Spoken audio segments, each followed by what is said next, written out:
Hello and welcome into the Knicks-Verse Syndicate pregame show with Sports Vibes TV, Quis. What's up, brother? Hey, man, how's everything with you? Enjoying your day so far? I am enjoying my day. Good to hear. Yeah, how about you? Yeah, man, doing as good as can be. You know, hopefully the Knicks can come out and play a pretty competitive game, put a smile on my face before I head to bed tonight. That's the plan for today. Absolutely. Yeah. Hey, we got some good news. Yeah. What was that good news? Which one? You tell me. No Randle again tonight. Yeah, but it was also coupled with bad news because we're not going to have Mitch either. And that's a bummer because Mitch, if he would have played tonight, that would have been the 67th game he's played this season. And I mentioned it on a pregame show yesterday. That would have been the most games he'd have ever played in his career. So I kind of feel like I jinxed him at this point. A little bit. The only thing is he has been a little different. I don't know if you saw that I can't remember which post game I did. I think it was two post games ago where I mentioned how Mitch did that behind the back offensive rebound. He snatched it away from Gobert. Yeah. You think he might have tweaked his back in that play? I think he tweaked his back then. I think that's when it happened. And then, he wasn't, even though he was somewhat effective yesterday, he wasn't like his usual self. Usual Mitch, yeah. Yeah, so it's better to rest him. I'd rather he gets a game or two. Also, it's a back-to-back. Yeah. So this is fine. I think it's not a bad time for this to happen. In terms of, also, we want to see more of Sims, and that's really important. All right, well, shout out to the chat. Thank you guys for joining us. UBG, Big Task, welcome. Austin Short, Even Best. Tanks. I like that. I like that name. Geraldine. Salute, Geraldine. Salute. All right, well, today we are going to talk about mostly how we can get rid of Julius Randle this summer. How we can get better. Yeah, that's mostly what this is going to be about. I mean, there's been a debate. Some people are saying his value has dropped, making it harder to trade Julius. But we're going to look into it. We're going to see what it would take to move him and who might be interesting potential trade partners for him, and including one in particular, which is close to my heart. Yeah, I'm sure. One in particular idea, and we'll get to it here. All right. First of all, if you haven't subscribed yet, please do so and hit that thumbs up button for us. And please subscribe to Sports Vibes TV as well. And drop your comments later on if some thoughts you get based upon what we've been talking about here, or whatever whatever pops in your head. Just drop it in the comment section. We read them all, and we really appreciate those comments. All right. Well, let's get to it. You let the cat out the hat. Yeah, I was showing you the slides and I forgot to go back. Before we begin this, cat out the bag. Yeah, losing it. Yeah. Oh man, cat out of the bag. First, before we begin this, though, I do want to mention that there's only a few days left to jump on the BUSR promo. They're the best sports book online, so go check them out. You just bet $1 to win $10,000 plus a 100% sign-up bonus, and you get 25 casino chips every time you make a deposit. I mean, it's March Madness is here. It's been living up to the hype.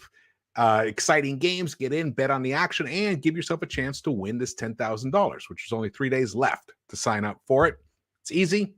One of the best sports books. I think it's the best one online right now. So check them out. BUSR.com/MM32. As you can see right up there in the top corner. And the actual link will be in the description below. So please sign up. All righty. So here we go. I know for sure you and I would like to see us move on from the Julius Randle experience. That's a fact. I mean, even last night, even though we lost similarly, even though the fourth quarter was similar in the past, actually, it was last night. It was R.J. Barrett playing the role of Julius Randle in the fourth quarter, and I'll get into specifically like why I think that's happening. But the bad turnovers, the getting shots blocked, not being able to finish at the rim in that fourth quarter, not having a really well thought out end game execution plan cost them that game last night. There are a few games this season. As for many games this season. However, do I believe that RJ at 21 can learn how to close a game out? Yes, compared to Randle. Randle's 27. If he hasn't learned by now, I think it's just not going to. It's not going to happen. It's not going to happen for him. I think he'll always be this kind of guy. Can he return to like somewhere in the middle of what he was last season and what he has been this season? I personally believe that is his real sweet spot. I think that's when he goes into the prime of his career, the next 3 to 4 or 5 years, maybe let's just be conservative. The next 3 years, next 3 seasons after this season, he can be that kind of guy, that fringe all-star type player once again. Will the 3-point shot return to what it was? Maybe not, but can it get to, a respectable 38%, 37%? I think it can. 38% is more than respectable, George. That's nice. I know. It is. But, like 4. Respectable is 35, 36. Yeah. Well, what are your feelings about the Julius Randle's experience? Well, I agree with you when you say Julius Randle. He's probably going to fall somewhere in between the terrible season he's having this year and the phenomenal season he had last year. You mentioned you don't see him changing as a player. I think that might depend. It depends on the situation that Julius Randle is in. I think we've seen Randle here as the quote unquote alpha. He's kind of lost his way. I think the power might be getting to his head a little bit too much. So maybe if he were to move on to another team where he's not looked at as as the number one, maybe he might find himself in a more comfortable situation where he can no longer try and exert this persona that he's been trying to go about, with on the court. So, I'm excited to see what moves we could make if we do decide to trade him, because there are some situations that I think would be better, would be in the best interest for both us as a team and him as a player, because it seems like things aren't working for him in New York right now. But, back to what you were saying about what Julius Randle you think we'll see long term, I think I'd have to agree with you. We'll see the Randle that's smack dab in the middle of the 2 Randles we've seen so far. Okay. Well, that'll be good, because I think that's that's the best spot for us to be in, to have that version of a Julius Randle, even if he stays with us, or if that's the perception that we can generate to move him. Either way, that's good for the Knicks. Either way. So, I was like looking at the situation. We discussed this, like, what are some potential Randle trade partners? Perused the internet, searched the Twitter, and just looked at in general what I thought might be a good partner for them, might actually be able to use him, utilize him, and who's kind of in a tricky spot also, because sometimes that's really what motivates people to make that move. The first one that we have up here is the Mavericks. Julius Randle trade to the Mavericks. I found this Sports Not, and there's been different versions of this. Different people have written about it. One of the ideas is the Knicks get Jalen Brunson. This is a way for us to get Jalen Brunson. So the salaries match. They'd have to add Timmy Hardaway Jr. for his third return to the Knicks. Yeah, third stint. Dwight Powell and Josh Green. Now, again, those are really to match salary. The Mavericks get Julius Randle, Nerlens Noel, Kemba Walker, and a future first-round pick, which would most likely be their 2023 first-round pick. So they can get that back. What are your feelings about this possibility? I'd be a little hesitant about the first round pick. That might throw me off a little bit. But if you're talking about the players we're giving up, I don't have any issue with Julius Randle. Of course, he's going to be the centerpiece of the deal. Nerlens Noel, he's been injured the entirety of this season, so to be able to move off of his contract, I think will be a plus. And the same with Kemba Walker. If we can, have a deal that's focused around those three guys where we're not giving up anybody in our young core, then I'm definitely going to be answering the phone if I was the GM and trying to get this done. But the only thing that might give me a little cause for pause is the future first round pick, because then now I feel like I'm attaching that future first to help move Julius Randle, even though as you look at it, we are getting rid of some other poor contracts like Nerlens and Kemba. Yeah, I think that's what makes it easier to swallow for me.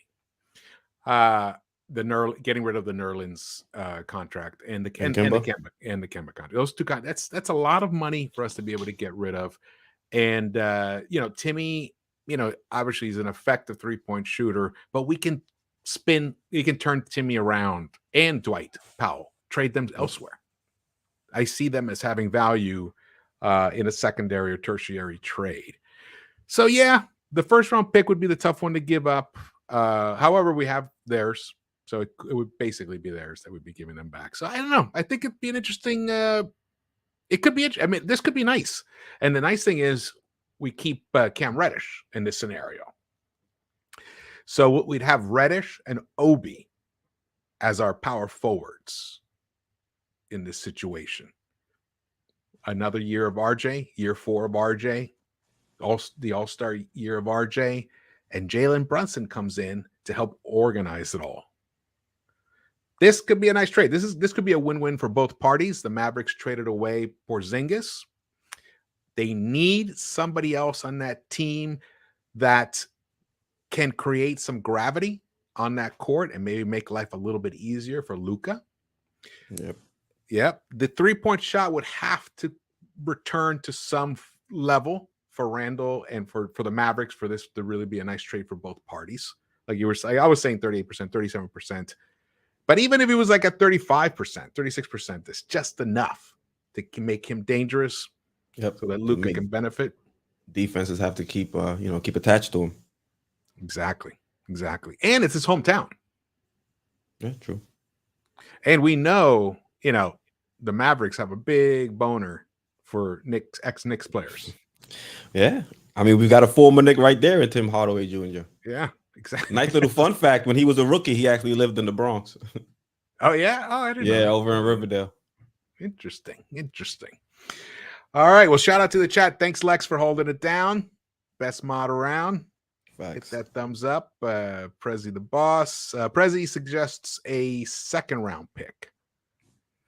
I'd be more open to a second round. Yeah, maybe 2. We have a boatload of them. Yeah. I mean, we could probably give up 2 second-round picks in 2023 and still have some more. Right? How many do we have in total? 3? I believe we have 3. Yes. This could work. In the chat, let's see what we're hearing. Still Dre says Randle should try to get to New Orleans to optimize his third option role. CJBI. Okay. That's interesting, right, George? It's interesting you mentioned that. Maybe he was here for the sneak peek earlier. Yeah, maybe. Prezi the boss says, I love the idea of sending him home to the Dallas Knicks, be second fiddle to Luka. I think this is a win-win type trade. I think let's put it this way. It has the bones for it being a win-win type trade. Yep. Yeah. Because you can even make an argument for the Mavs. They were going to lose Jalen Brunson for nothing, and now they're able to turn that into Julius Randle, who can fill the 4 spot that KP had to give up after they sent him over to the Wizards. And you look at Nerlens Noel, if he's able to get healthy, that's another big off the bench for them. And Kemba, they probably get rid of Kemba. They probably, I don't know if they do a buyout, but maybe they cut. Didn't they have? Wasn't Nerlens on Dallas before? Yeah, he fumbled the bag with them. He fumbled the bag. They were the ones that were going to give him the money. I think they traded for him from the 76ers, if I'm not mistaken. So they liked him. They were going to pay him. Yeah. They liked him. This could, I mean, and also we're talking about just 1 year left on these contracts for Nerlens and Kemba. Short-term deals, yep. Yeah, short-term deals. So this is a way for them to get off some salary and to get something back for a player they might lose anyway. There's something nice here. There's something nice here. Yeah, and the Knicks, we get our point guard. Of course, there's debate as to if he's a good enough point guard. Yeah, if Brunson's the guy. But you know what? At this point, we have to start upgrading our positions all around. To go from, a guy who's never started as point guard, Perks, to, an all-star point guard, within one summer. That would be awesome. But come on, I would settle for a top 15 point guard, which is what it looks like. And he's young. He's not an aging stopgap option that you have to worry about potentially going down with injuries and things like that. So yeah, definitely a good option. And defensively, he's better defensively than I give him credit for, actually, Brunson. And he finishes at the rim. Yep. All right. So Quis and George give the thumbs up on this trade. Make the deal, guys. Yeah. I got an asterisk. Just might have to swap the first for a second. Yeah. Mark Cuban, make the deal with Leon. Get on the phone. Let's make this happen. All right. Next one is, I was about to say something else, but. Yeah. I was going to make a Mark Cuban joke too. I said, let me not go there. Mark Cubano. All right. Salute to the chat again. Thank you guys for joining us. We have 80 right now. That's awesome. Hit the thumbs up when you get your chance.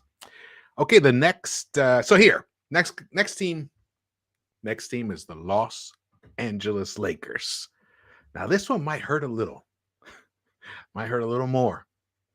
We still get a point guard back, but it's not your favorite point guard, Quis.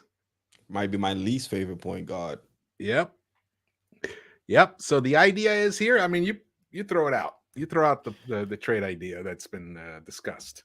Well, there's some rumors that the Knicks could potentially try and pursue, Brickbrook in a trade, and it would be centered around Julius Randle in the swap. Me personally, I don't think, Brickbrook would be the option for us at point guard. I mean, yes, he's athletically gifted, but when it comes to being a floor general, I just don't think Russ is that. And you've also seen Russ struggle with his shooting.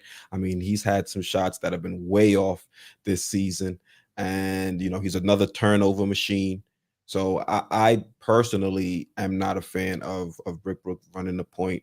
I wouldn't pursue this trade. I think moving Randle for Russ might even be a step back, honestly, because I just don't see if Russ can't work with a guy like LeBron, then I think that's more an indictment on Russ and how he fits in a team that's not built 100% around him. And I don't think if he comes here, this team is going to be built around Russ. And we already have a young guy in RJ who I want the ball in his hands a lot. And if you bring in a Brickbrook, it's just going to take the ball out of RJ's hands more and more. So me personally, I would stay away from Brickbrook. Okay. Even if it meant being able to get rid of Randle. No, because Randle might be damaged goods now, but I still think you can get some value for Julius. So I wouldn't flip Julius just to get, some cap savings with the Brickbrook trade. I'm going to give you a little pushback. I'm going to give you a little just play devil's advocate. Here's some of the positives with it. We get to also get rid of contracts because Julius is only about $23 million. It'll be his first year. He didn't qualify for certain incentives, so his contract isn't going to be as big as it was supposed to be. It's not going to hit the cap the same way. So the inverse is we also get to attach like a Nerlens and even a Kemba. We like this almost this exact trade proposal to the Mavericks, but instead it would be Westbrook. The beauty is Westbrook is $47 million. That's his contract. And there's only 1 year left on it, which would be next season. So it would be kind of like take a big hit with him for all the negatives you pointed out for 1 year. Hopefully it doesn't. I mean, I think if RJ can thrive in this scenario with a Randle and no point guard, I think he could still thrive with a Russell Westbrook type point guard.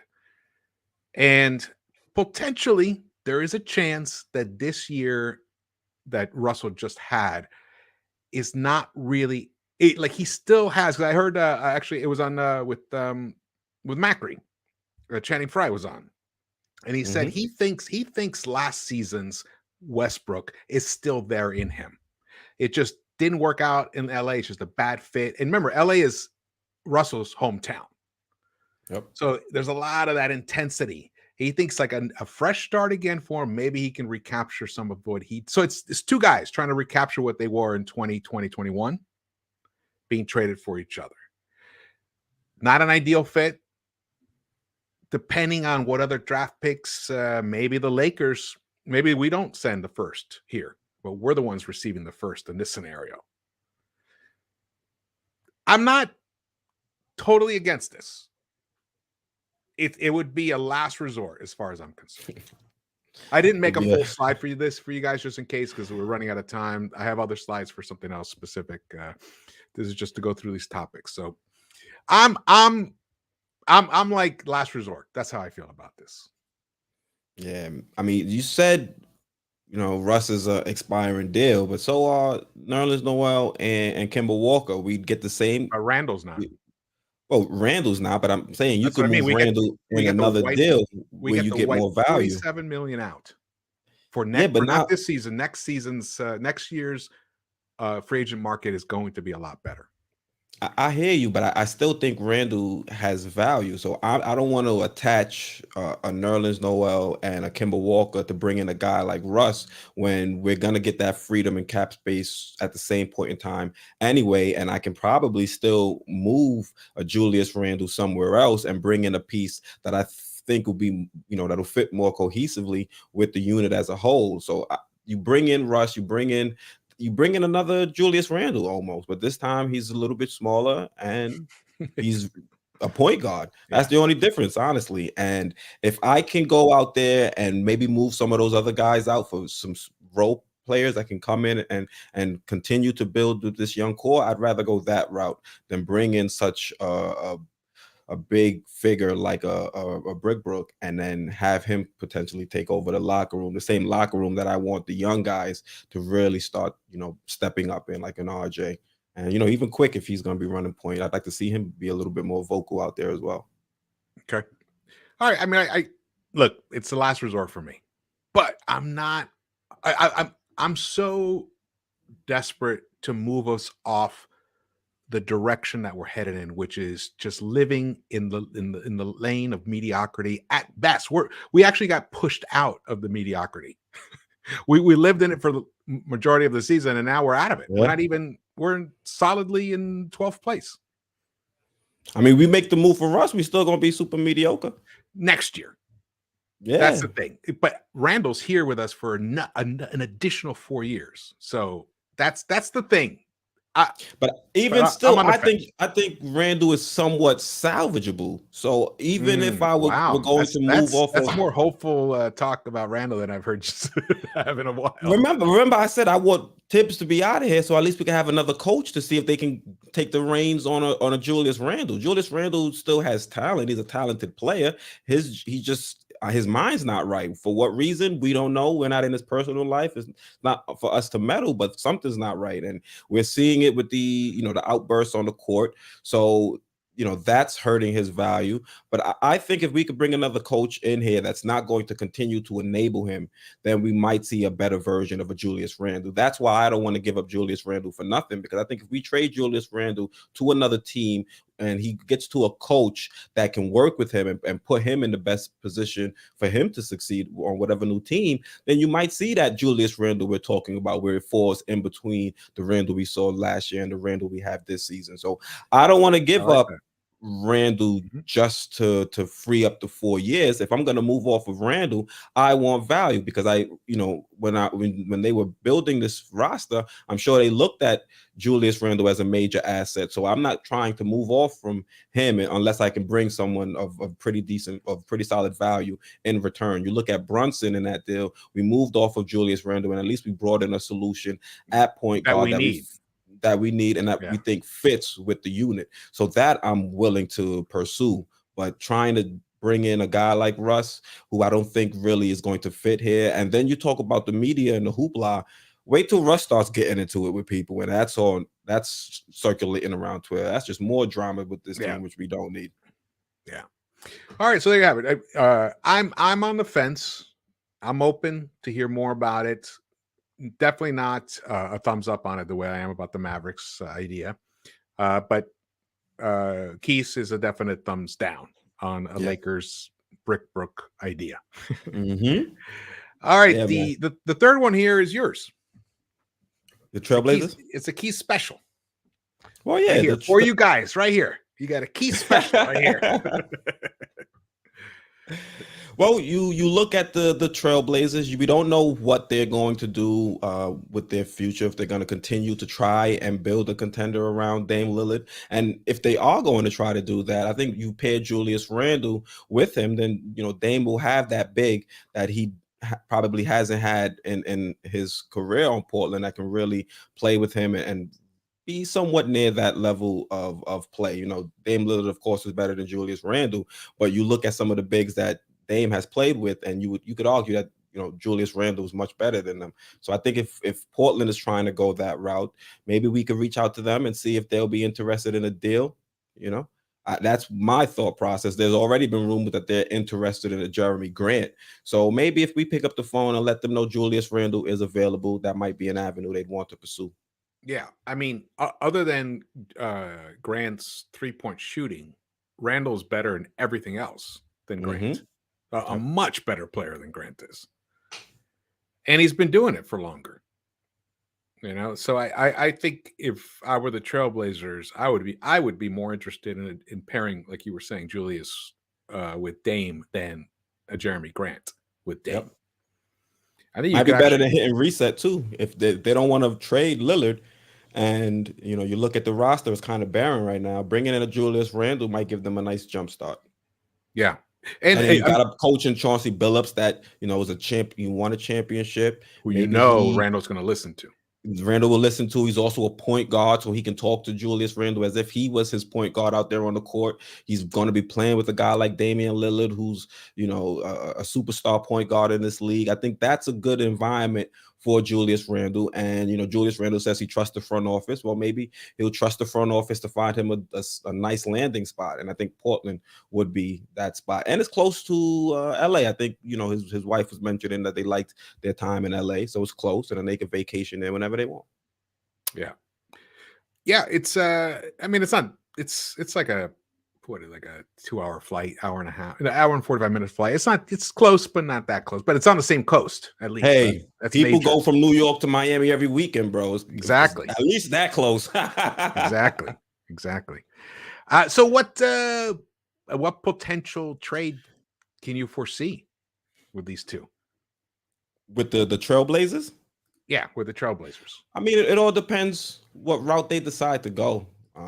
Honestly, me personally, the Trailblazers was more so for Julius Randle and trying to do him a solid, as opposed to us really getting anything solid in return, because the guy we would want is not going to be available.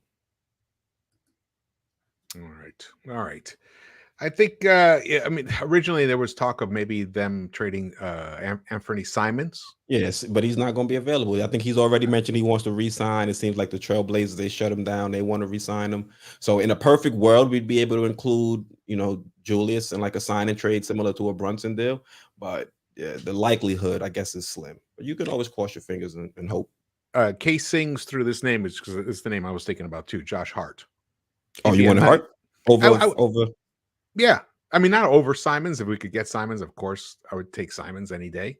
But I think if Portland is wise, they hold on to Simons and Dame. That's their backcourt, and they bring in Julius as their, key front court piece. I think that's a nice trio. I think that's a trio that could start winning some games out there on the West Coast. Yeah. I wanted Hart when he was on the Pelicans. I wanted us to trade for Lonzo and include Hart in the deal as well, but didn't work out that way. So it seems like this seems like has more possibilities than originally we thought. This could be possible, especially because of that Jeremy Grant announcement that they're interested in him. Yeah, that news. Because it seemed like they were in a full rebuild mode, but they're looking to pursue, Jeremy Grant, and I think that puts us in the running. Exactly. All right. Just to take a moment here, shout out to the chat before we move on to the next idea, which is my favorite. Yeah, we're full of ideas here. Yeah, full of ideas. Anyone want to shout out to in the chat, Quis? Yeah, give a shout out to Clean Heart Blogger. He says Randle to Bulls for Zach. We wish. Ooh. Sign us up for that any day of the week. Yeah, any day. J. Cruz says problem with any trade is Leon wanting to squeeze GMs for extra picks off every scenario. Well, I'd rather him do the fleecing than us get fleeced. Yeah. Right? Yeah. It could be why it limits us making trades, but so far we haven't really made a bad trade yet. Yep. Mm-hmm. Yeah, and maybe that's because of that scenario. We haven't. Gone are the days of the Bargnani trades. Yeah, I'd rather you be too picky with the negotiations than be freely giving up first round picks like we did back then. Absolutely. There are assets, man. You got to treat them as such. And once again, if you haven't subscribed yet, please do so and hit that thumbs up button. And salute to the mods. Lex, thank you so much for holding it down, brother. Appreciate that. All right, we are now going to go to the next trade partner idea, which actually is gaining some steam right about now out there in the Twitterverse. Can a Zion-for-Julius trade work? This was posted today. Jordan Schultz, and you guys should check out this link. It's actually an interview with him. He talks about this. Says he doesn't know if Zion Williamson is ever going to play for the Pelicans again. I think it's a very good chance he will not be back and they will trade him this summer. Okay, I'm going to just say this right now. If the Pelicans are open to trading Zion this summer, I am willing to take the risk and acquire him by practically any means necessary, practically, except for trading RJ Barrett. And I have a specific take on why. But first, before we get into the specifics of the trade, Quis, what is your feelings about this in general? I mean, you look at Zion, Zion's a talented player, but I'm still a little skeptical. I mean, we did see highlights. He's on court. He got cleared for one-on-one contact today. There's, highlights of him dunking on one of his dunking. Was it a teammate or a coach? I think it was a coach. And one of the two. Well, the fact that he's dunking on anybody is a big plus for the New Orleans Pelicans. So that's nice to see. He looked fit. It looked great.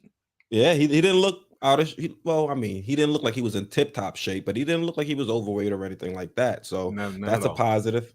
And me personally, though, to put forth the type of package that it would take to bring in a Zion, I got to see him out there on the court, man. It's too many variables. You look at the type of injury that he sustained. You look at the reoccurrence rate of that injury is pretty high. So to know that he has some of the issues with his conditioning, to know he has the injury history over his first 3 seasons, to give up the amount of assets that it would take to bring him in without him even getting on the court first, to me, I think is something that I'd have to be skeptical about, because to make that trade and for it to not work out, I think you just completely reset the timetable to build toward a championship, because you're going to have to gut the roster, and then you're also going to have to at some point pay Zion. So if he's not going to step up and be the type of player that we think he's going to be, then you're going to have to invest a lot and not get the right amount of value in return. So for me, I just got to see him back out there on the court, show that he's healthy, show that he can, same thing with Mitchell Robinson. I'm you want him on the court, seeing what he can do this season before you give him the bag. And I would want to do the same thing with Zion, see him out there performing, on the court before I try and make a trade and then have to pay him that max deal, which is right around the corner. Because we still have to pay RJ as well. And then, I mentioned Mitch, we're going to have to pay Mitch. So there's a lot of things, a lot of variables when you look at this roster and trying to bring in a young guy like Zion. Those are excellent points. You're making excellent points. Before we get into the next slide and I jump on my feelings about this, we have a super chat contribution. Thank you so much, Adele Chapman. Randle or RJ to lead the team going forward at Quis? RJ. The problem is I don't think Randle looks at RJ as that guy and allow him to step up into that role. So that's why I think it might be better to move on from Randle and put him in a position where he'll be able to step back and say, okay, this is no longer my team. Let me just fit in.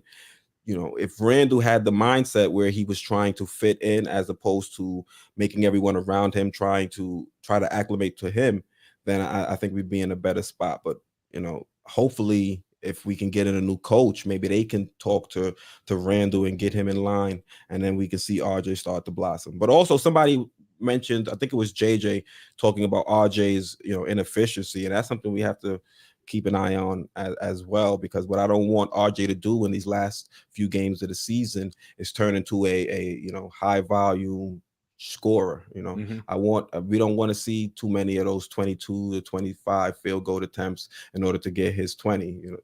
That's something I don't want. I don't want him to build those bad habits here, because that's something you see on bad teams. When bad teams get to this point in the season, there's nothing really to play for. Sometimes you see some of the guys start to develop these bad habits. So that's something I think as fans we should all be keeping our eyes on. And the coach, once again, you got to come back to Tibbs. He doesn't help him playing the amount of minutes he's played recently. So yeah, and that it's an underrated aspect of his inefficiency is the minutes load. And I actually touched upon it in the recap last night. I took everyone through it specifically just to give you guys another some more data on that.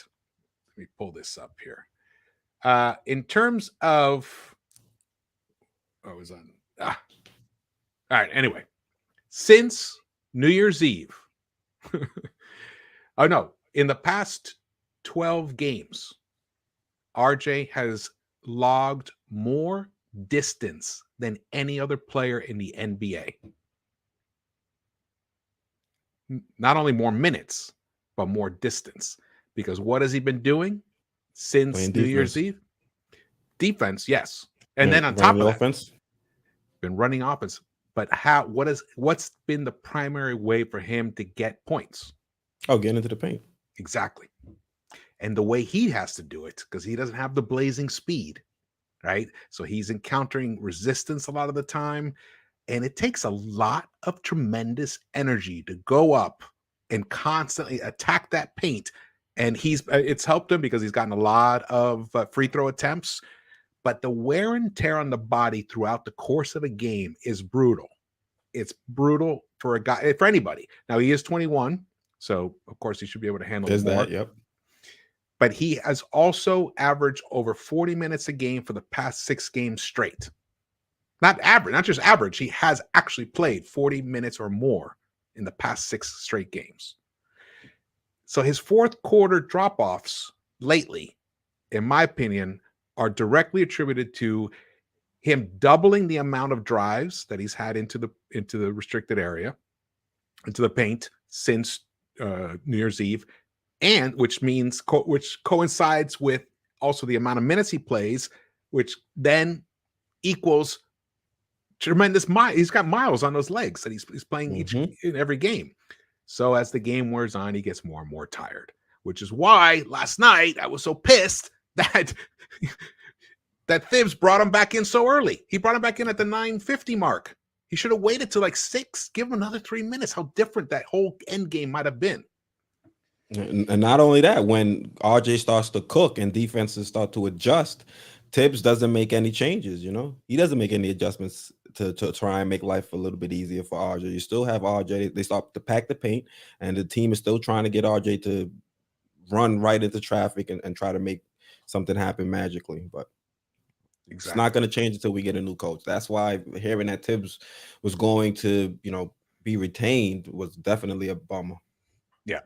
Now, mind you, not all players get impacted as much by that style of play negatively, as I've seen RJ. Like guys like Darius Garland. But even Darius Garland covers almost the same amount of distance. Really? Yes, similarly. But in like a guy like James Harden. But Harden's, he's a man now. RJ's still 21. I think RJ at 25 will be able to handle that. But right now, it takes a little bit of time.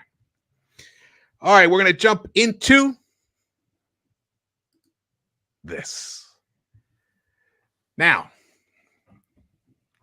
it has been rumored that it's almost inevitable that Zion Williamson will end up with the New York Knicks. And that all of this that's been happening this year is a way to convince the New Orleans Pelicans that he is serious about wanting to be a Knick. Now, he can't specifically ask for it, but we've heard his family talk about it.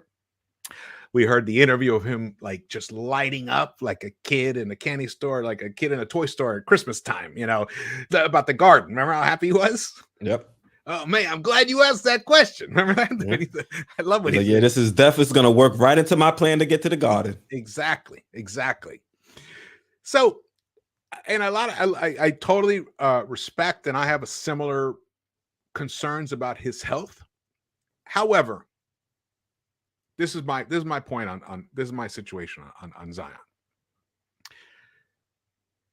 Once in a generation does a guy like this come around.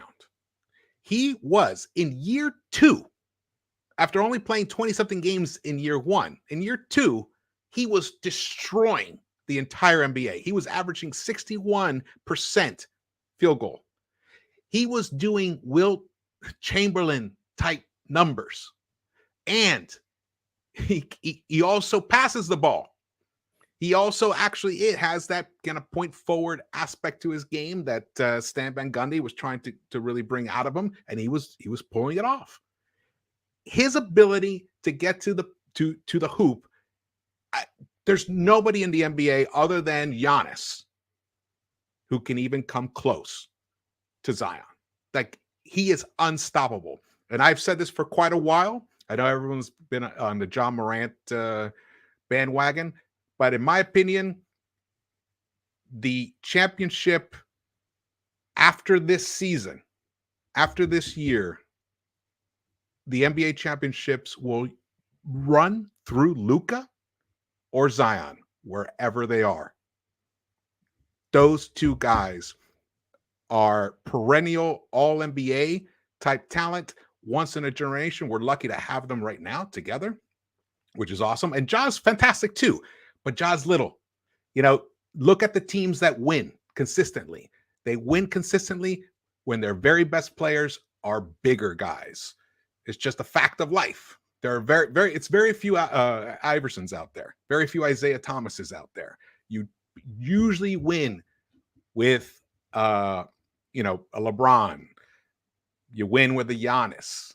The Warriors were a little special, but they also have Draymond Green, who's just a freak of nature. Never been anyone like him before in his style of play. Who else? I'm blanking on somebody else. Kawhi. KD? Kawhi. KD and Kawhi. There you go. Your best player needs to be someone who's at least 6'5", 6'6", and up.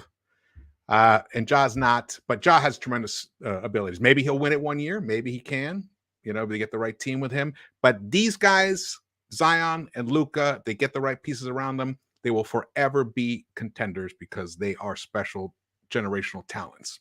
There's just no, and they don't look at this year's draft. There's no one even close. Even last year's draft, and I love Cade, I love all those guys and everything. They're not Zion.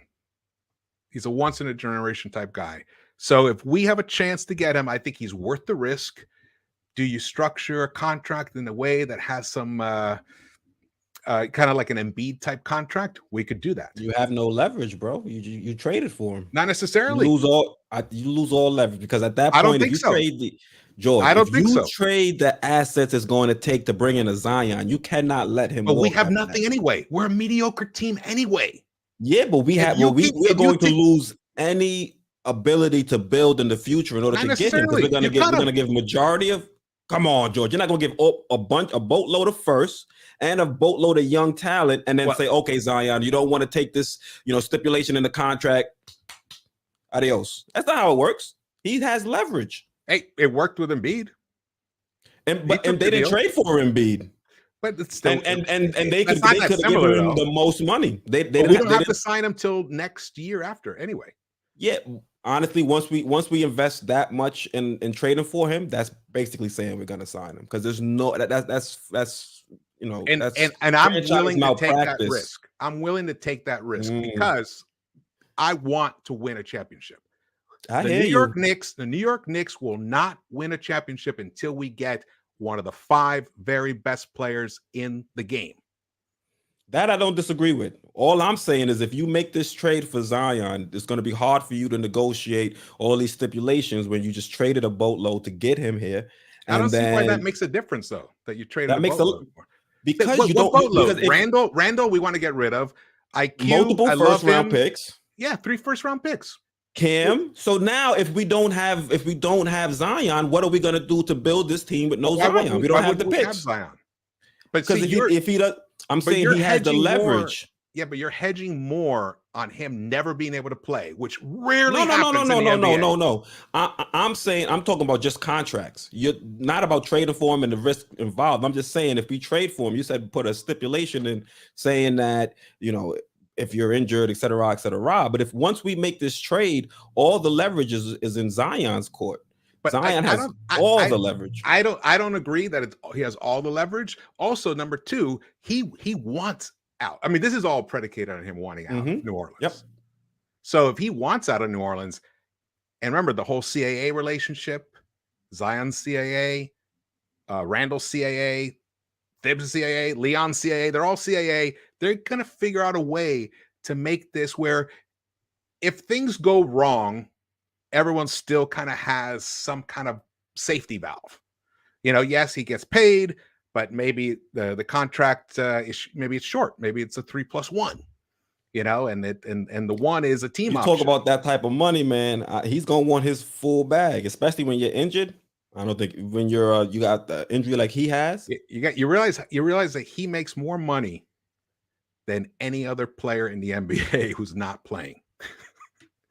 In terms of not other than salary, the deal he has struck with Nike is tremendous. But George, how many players leave money on the table? Let's be honest here. There's not too many players that leave money on the table.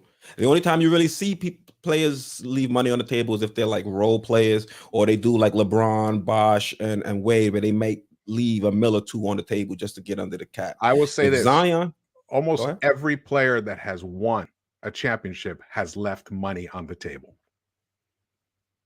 But those players, that's a different NBA. The Tim Duncans of the world and things like that. That's a different. Even LeBron left a lot of money. Dwayne Wade left a lot of money on the table for years. Yeah, I mentioned those 3, but those I mean, I hear you, but those 3 got together and said, "All right, we're gonna leave some money on the table." I don't see Zion dealing with an injury, dealing with inflation, leaving money on the table. All right. I think there's a possibility that there's a way to make this thing happen. And another thing, we can't have Cam in this deal either. You need those 3 together. I put him in there because I think he's to make the money work. To make the money work, number 1, and number 2. I mean, originally someone else had Obi on here, but why would they take Obi if they're getting Randle as well? That didn't make much sense to me. So to me, I kind of cracked the joke with you. I said if Obi's included in that deal, he might retire. What's the point of playing in the NBA? All right, that was the deal that I said. Randle again. Yeah. All right. In my opinion, Zion is totally worth the gamble in life to to get yourself out of the situation that you're in, you have to take risks sometimes. I mean, look what the Warriors did with Steph Curry early on in his career. I mean, he had bad ankles. He was constantly hurt. It looked like he was never going to, be able to deliver on the promise of his sweet shot, but they stuck He took with a him. lot on he took because he took below market. And he took a below market contract. Yep. Yep.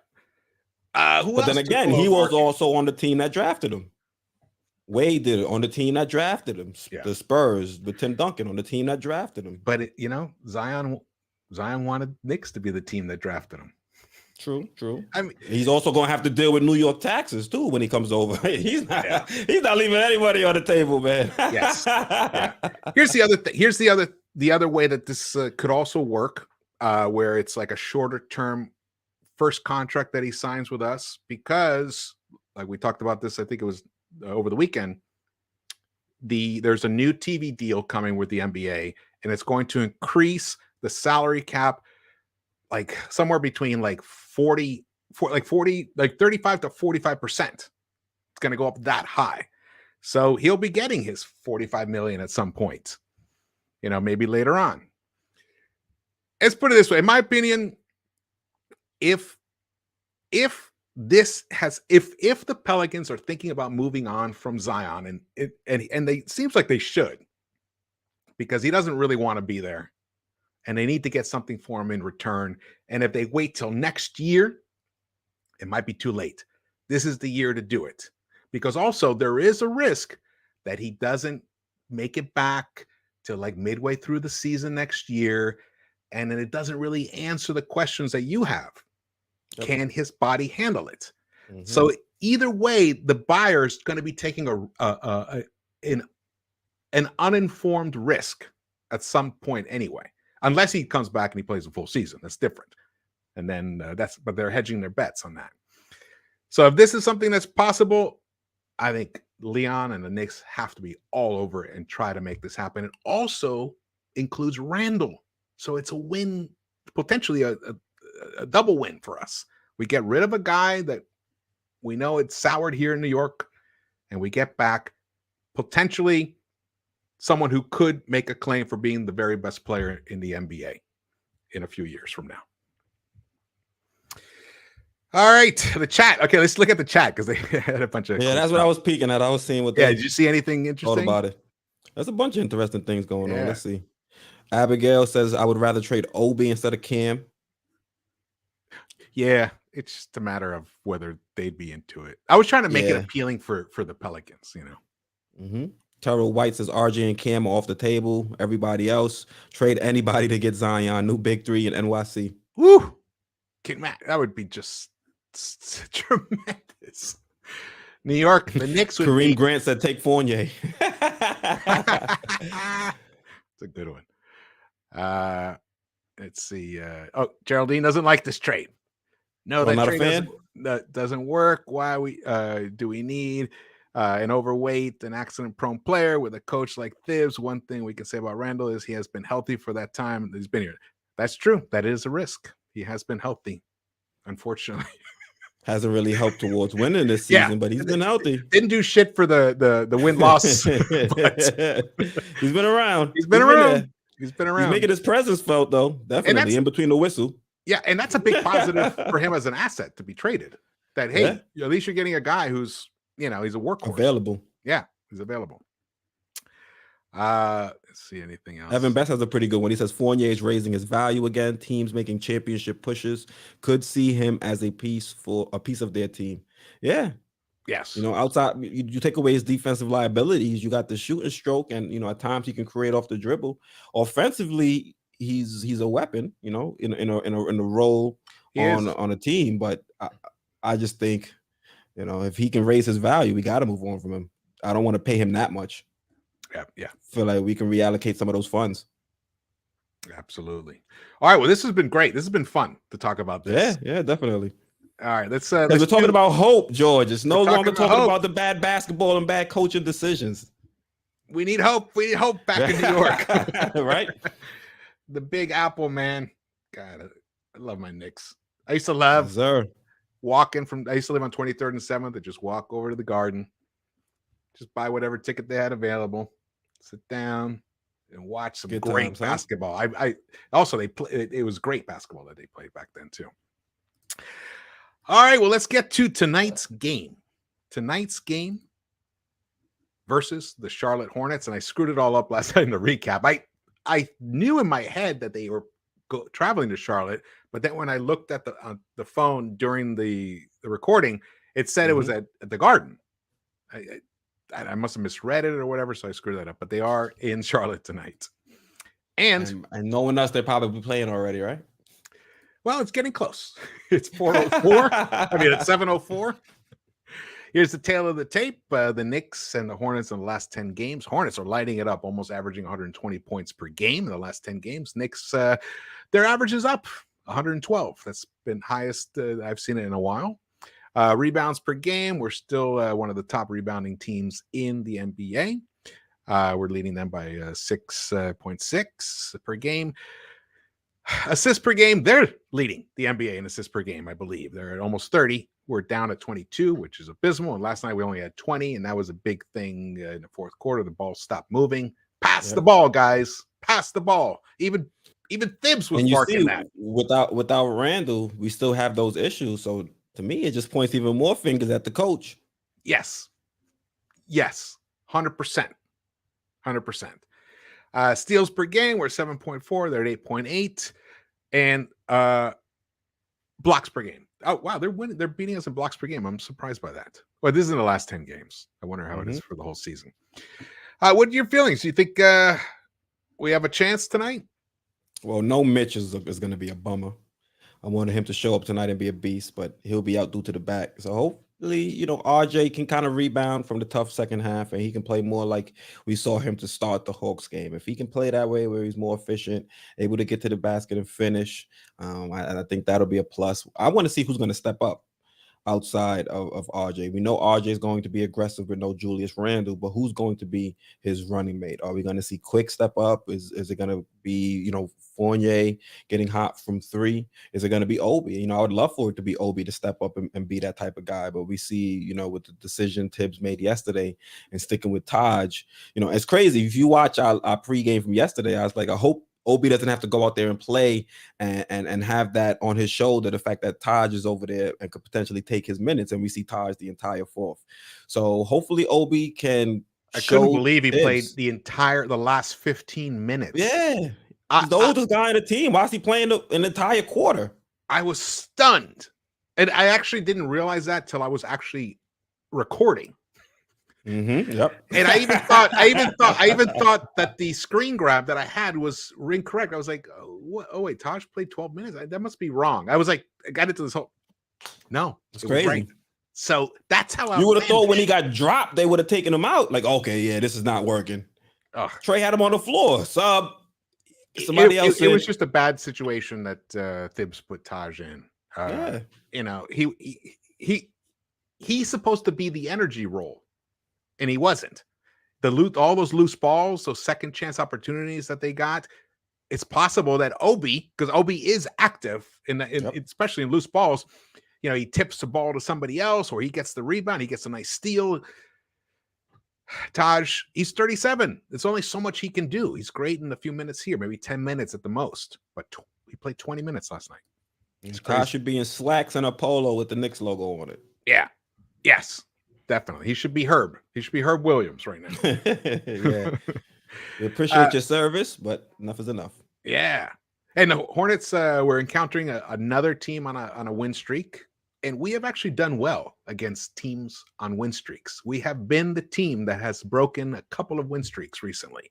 So the Mavs twice? The Mavs twice, the Hawks earlier in the year, the Clippers were on a 6-game winning streak, and I saw that game here in LA, and that was fantastic. So tonight it's going to be interesting. I do want you guys to look at the points, the Randle and Miles Bridges comparison here. It's interesting. They have Miles as a small forward, 20 points per game, but look at the efficiency, 48.6% for Miles Bridges, and he shoots a lot more threes than Randle. Well, maybe about the same amount of threes. Yeah, Randall's chucking this season. Yeah. This is why we're losing. This is why we're out of the playoff picture or the play-in picture, and they're in it because their guy is efficient. Our guy is not, sadly. And here is the injury report. Well, not only that, you skipped over the fact that they have a point guard too in LaMelo. That's another big reason. and this guy over here, the assist guy, and this guy. Yeah. LaMelo for sure. Because look, he's averaging 2 more assists than Randle, but Randle's averaging 0.3 more turnovers. Look at that. And the ball is much in LaMelo's hands much more than it's in Randle's hands, even though Randle, the ball is in his hands a lot. Yeah. So Nerlens is out. Mitch is out tonight. If you guys didn't hear it earlier because of back soreness, and it's a back-to-back game as well. So the back is in play all the way around. And Randle's out. So another night for Obi. Obi's going to get another chance. Another night for Taj, you mean? And it's crazy because I tweeted it yesterday and I said it's Obi time, and everybody on Twitter was saying, "Nah, bro, it's Taj time." And lo and behold, Taj is there playing a full fourth quarter. Taj shouldn't be seeing more than 2-3 minutes in the fourth quarter at this point in his career, and that's respectfully, Khalid Pasha says Zion is healthy. He definitely gets you to a chip. You don't know basketball. When Zion played last year, he averaged 27 and 7, most points in the paint in the NBA, and he was only 21 doing this. That is true. He follows that up. He follows up his passion with, "You're telling me Zion can't win us a championship? He's 21." I'm telling you, I can't guarantee he'll be on the court enough to get us to that point, and that's my argument. I don't think I've made an argument about his talent. It's more. It's not an argument about availability. Yeah, I mean, we have the same concern. I'm just willing to roll with the dice because I want. Sometimes you have to take some risks. You have to. I'm even willing to look at Sexton from the Cavs.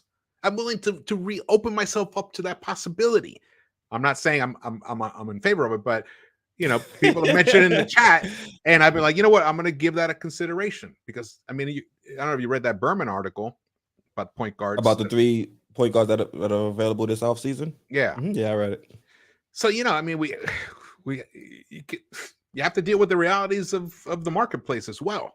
So doesn't mean I still would want to do it, but I'm saying we gotta open ourselves up to taking some risks, good risks that can lead to a championship, not like risks like the Bargnani trade, like not that kind of craziness. That was wonky.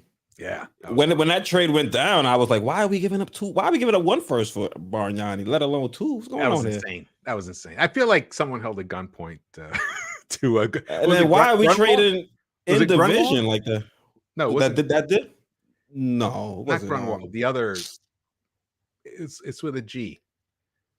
Greenwald. Who was that? Who was after? I'm trying to think. It's game time.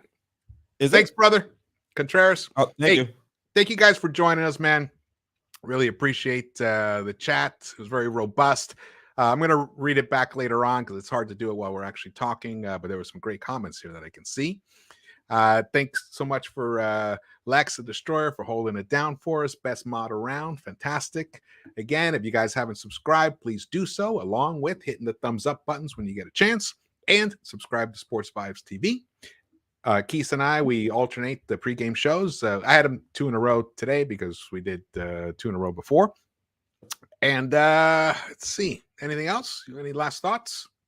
No, I was just looking to see which GM it was. I think it was Grunwald. Grunwald. G-U-R-U-N-W-A-L-D. Yeah, thank you guys for tuning in. I appreciate the support. Evan Best, No None, Taro White. Who else we got in here? Lex the Destroyer, one of the best mods on YouTube. Appreciate the support. Amai Fuller, Brooklyn, BKL Contreras, Sport Entertainment Guy. Thank you guys for joining us. Hopefully the Knicks can win. And during the next pregame, we can celebrate. Yes, that'd be nice. It'd be nice to get a win. It'd be nice to beat the Hornets, especially in Charlotte. Yeah, spoiler foray into the play-in. Yep. And don't forget to check out our sponsor, BUSR. The link is down in the description below. And just go bet $1. You win $10,000. They're having a special March Madness promotion. There's only 3 days left to get in on it. They're going to announce the winner on the 26th, March 26th, which is the day of the Elite 8. So you can, start winning now. I mean, it's a great site. It's one of the best sports books around, and they have excellent customer service, quick turnaround for cash outs, seamless. And here is a special commercial about them. Thank you guys for watching.